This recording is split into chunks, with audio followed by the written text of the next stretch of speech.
I thought, oh, that'll be easy. The acting, I can do that, no problem. Like that's what I've been doing for this show for the past 5 years. So that'll be no problem. I'll focus on the directing and of that scene and stuff. And when I need to perform, I can perform.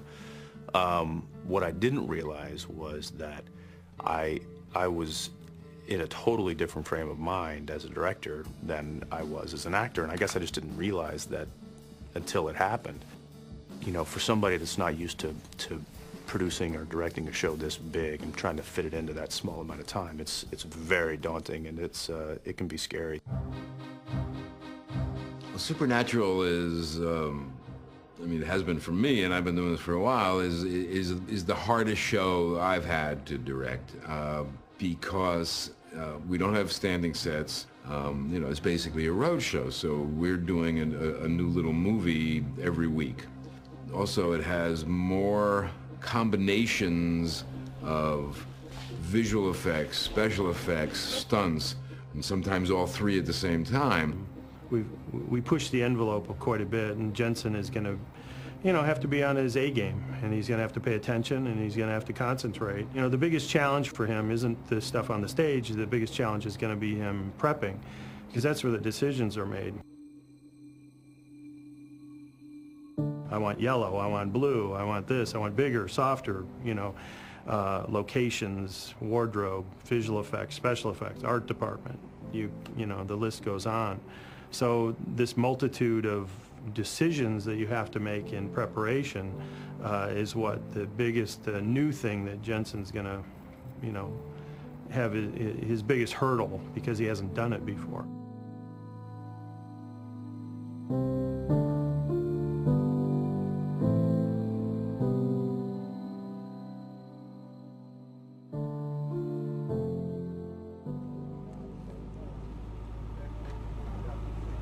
Why is Jensen's name on the call sheet twice? Actor, yeah. What's his director? Oh, it's got to be a typo. Hey guys, I'm Jensen, for those of you who don't know. I'm your first-time director, and just pray that you bear with me. If you have any questions, I'm not available. All right, so starting off the teaser, scene 1. Interior, Bobby's living room. Today we're going to get all of the department heads, we're all going to get on a bus, and we're going to drive out to all the locations that we've scouted, which we spent the past week going over and scouting and looking around and finding places. So once we landed, we then bring everybody out, which is what we're doing today. I will tell them what I want. Hopefully they will believe me and accommodate me. But like I said, this is my first time, so I really don't know what to expect.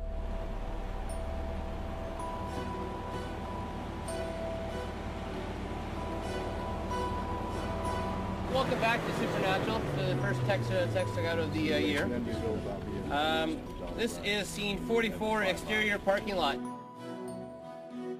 Bring the sheriff's car in around the corner there. The hard part for us was to say, well, God, this is a guy, I mean, basically the show is a two-hander, and the guys are in constantly. If we gave him an episode anytime during the year, how would he prep it? So we came up with a plan to have him direct the first episode of the season, where he could sort of just concentrate on that. He would be available for prep, and also write an episode in which he and Jared were not that heavy. You know, and it was the first episode we shot this year, but it was not the first episode that aired. Fill us in on how it's been going so far. So far, it's the most thought I've ever put into an episode, that's for sure. Usually I read the script about twice. I've read this one about a dozen times. I'm not generally responsible for, you know, every actor's part and every department's part, so I kind of feel like I am now. But it's nice. I'm learning a lot. It was a natural progression for him. It's something that he just falls into so well. He's very visual in his style, and I'm excited to see what he does with the show. Yeah, we'll go long ones through there. This show is one of the most complex that I've ever done because of the elements of horror, tension. There's this heavy drama between the two brothers. There's also comedy moments that come out of nowhere that you have to be kind of astute enough to kind of figure out how to play it. So it's a pretty daunting task and very complex.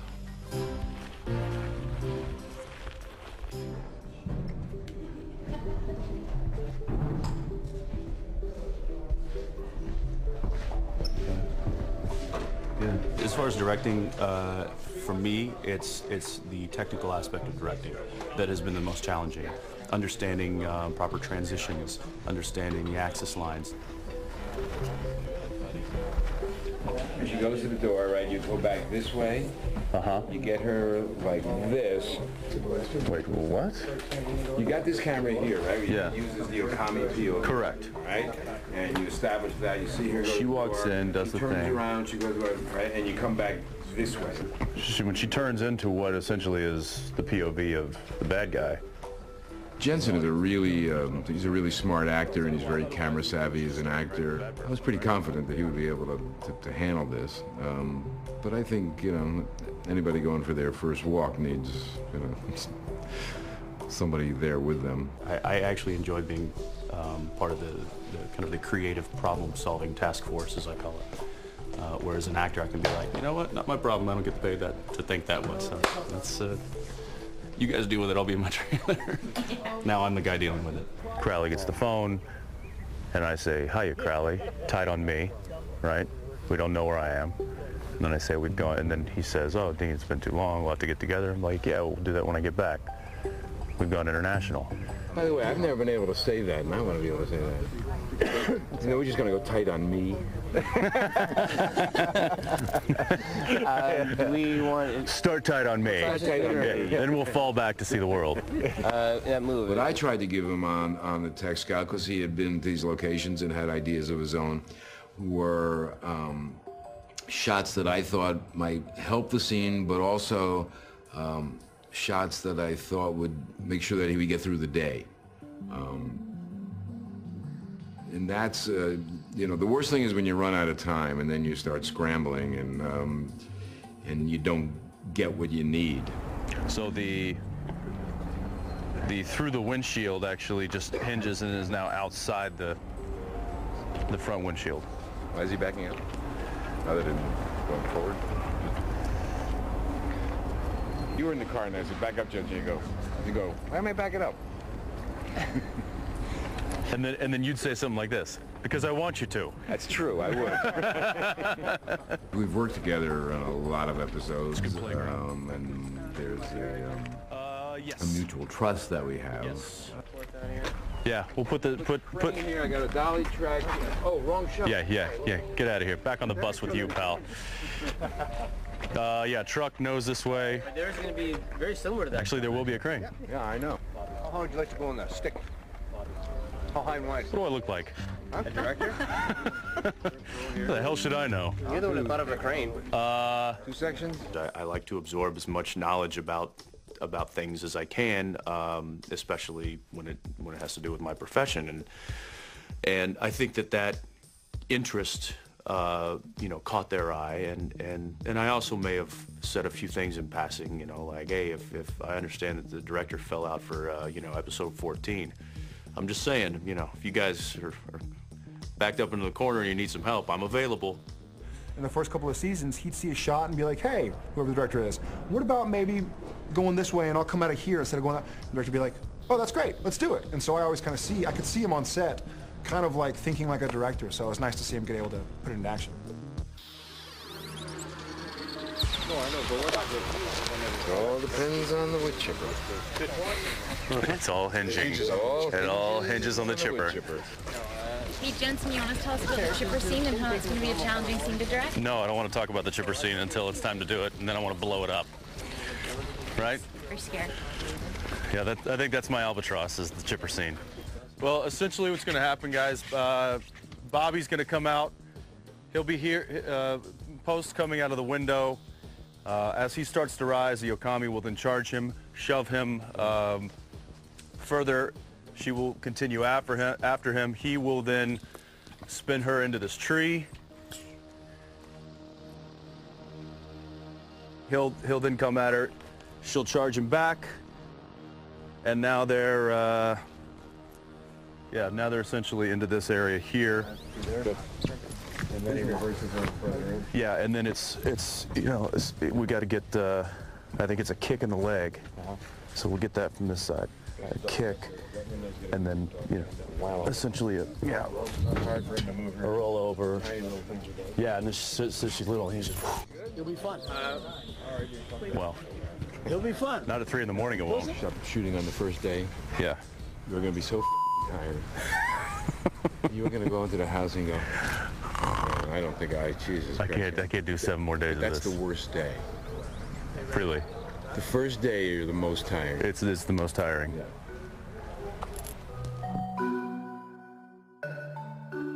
Hi, everyone. Hi. I'm Bob. I'm a supernatural holic. God, there's so many great faces to see back in season 6, which is insane. We have a brand new director for episode 1 this year, and when I say brand new, I mean brand new.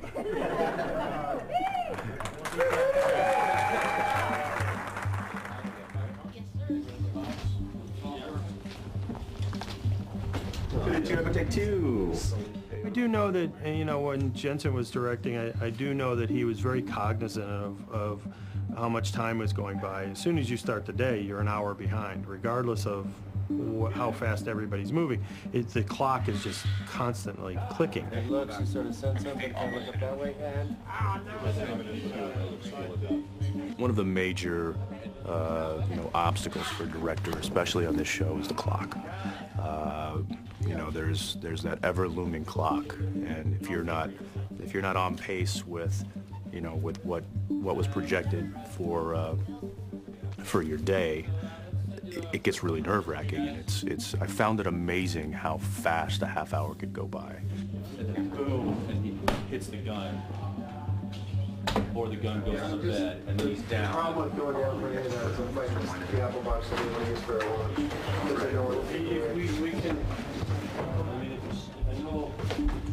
Let's do a rehearsal, and I'll see if I missed the gun. Let's rehearse, guys. It is a delicate balance of getting what you want, getting what you need, and getting it all done within the time frame that you have to get it. And we'll have Kim right here as well, and it'll just be a gun goes this way. And then Okay, guys, ready? P-Mark.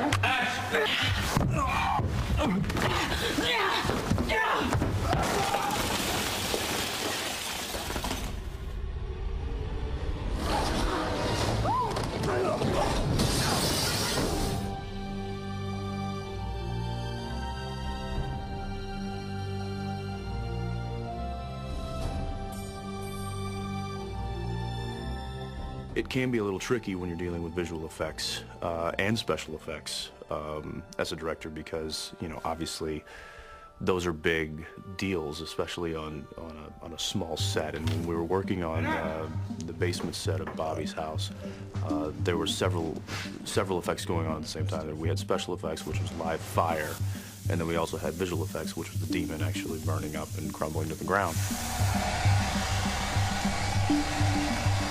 So it was good, you know. It's challenging, yes, but the best kind of challenge. You know, the challenge that you want to tackle and you want to learn from. Foreplay gets you more play.